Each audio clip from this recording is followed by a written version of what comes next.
Hi guys, today I'd like to show you how to play All of Me by John Legend on the piano.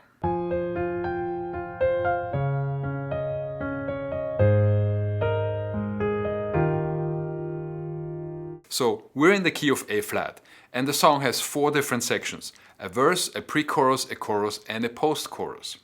3 of these sections have different chord progressions: the verse, pre-chorus and chorus.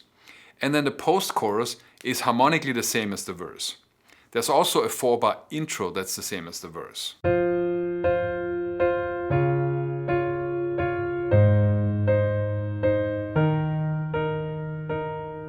Notice how sparse his playing is here at the beginning of the song. Only 2 notes per chord in the right hand and then the root in the left hand. He plays a power chord for what is later revealed to be an F minor chord in bar 1 of the progression, and also for the E flat major chord in bar 4. The D flat chord in bar 2 is voiced with 2 roots and the third. And then the only voicing that contains all 3 triad notes is the A flat chord in bar 3. So he keeps it beautifully simple, and he leaves himself somewhere to go as the song progresses. The power chord voicings add a little mystery by leaving out the third of the chord, although it becomes clear pretty quickly from the overall context that we're dealing with an F minor and an E flat major chord respectively. The other important thing here is the syncopated rhythm. It is one of the most characteristic elements of the entire song. It runs all the way through intro and verses and shows up in disguised form in the other sections as well. By the way, if you're interested in the sheet music, I'll put a link down in the description. Next, we move into the first verse. Here's what he plays.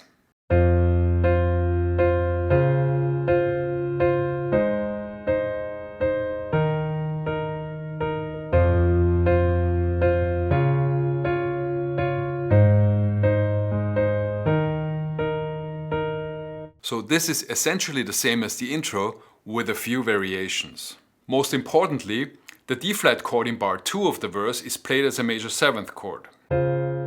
Whereas in bar 6 he plays it as a triad, just like in the intro.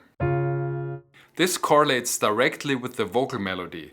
In bar 2 he sings a C, which is the major 7th in a D flat chord, and in bar 6 he sings a D flat. The top notes of the piano voicings reflect that: C in bar 2, and D flat in bar 6. The other important variation is the added syncopated bass note on the end of 3 in bar 7.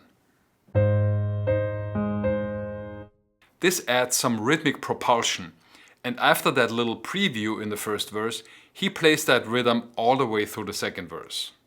Notice also that he varies the octave that he plays the bass note in, a subtle variation that nevertheless creates interest, and also shows that this is a skilled pianist playing a song all the way through, rather than somebody programming 4 bars and then just looping them. Okay, moving on to the second verse. Here's what it sounds like.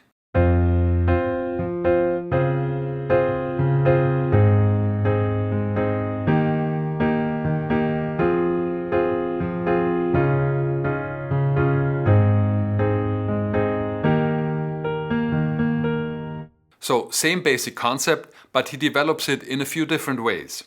As I mentioned, he adds a second syncopated bass note in each bar to create more rhythmic momentum. And in the right hand, he goes from 2-note voicings to 3 and 4-note voicings. The first F minor he still voices with a power chord, but on the second one he finally gives us the full triad.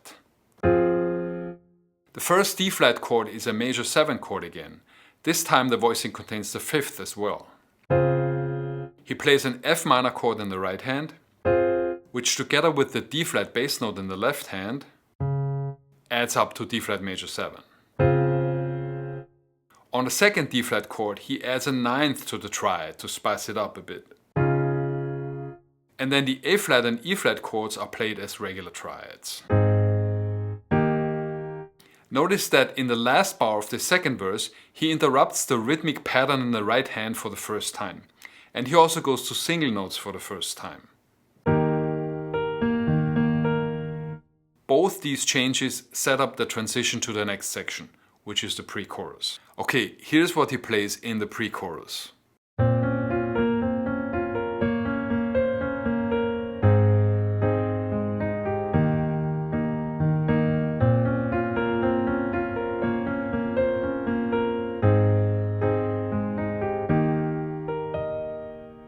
Right there in the first bar, we get a new chord that we haven't heard so far. At B flat minor, add 9. He also introduces a new texture in his comping. Single note lines with an 8th note rhythm. In bar 1 he arpeggiates the B flat minor add 9 chord shape. In bar 2 he plays a little 3-note motif that harmonizes with the vocal melody. In the next 2 bars he returns to the verse texture and also to the chords that happen at the same spot in the verses.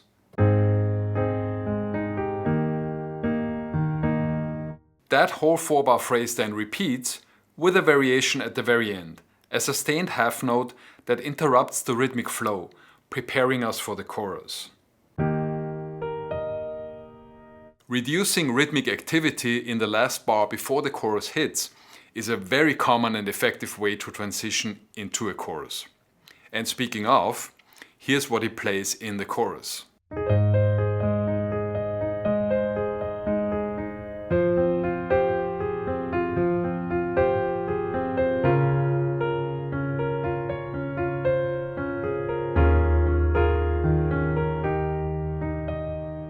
He mostly continues with the idea of playing single note chord arpeggios, like he did in part of the pre-chorus. The arpeggios contain a lot of variation, octave jumps, direction changes, etc.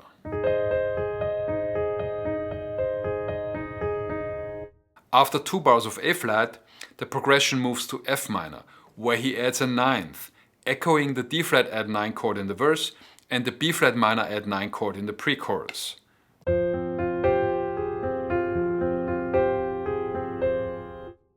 In bar 5 he plays D flat 6, and in bar 7 he once again hints at the 3-note melodic motif D flat C B flat, a callback to bars 2 and 6 of the pre-chorus. In bars 7 and 8 the progression moves to the 5 chord E flat, first as a suspended 9th chord and then as a straight up triad. He also once again reduces the rhythmic density of the piano part to cap off this first 8-bar section of the chorus. This 8-bar phrase then repeats with slight variations. Here's what it sounds like.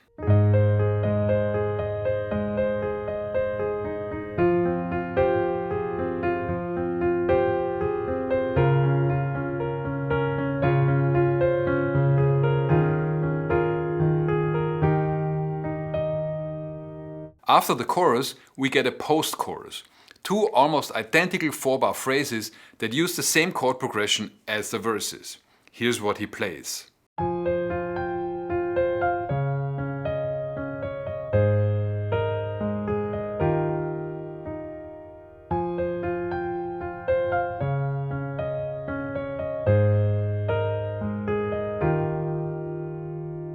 Notice that there's a very strong melodic element in the piano part of this section.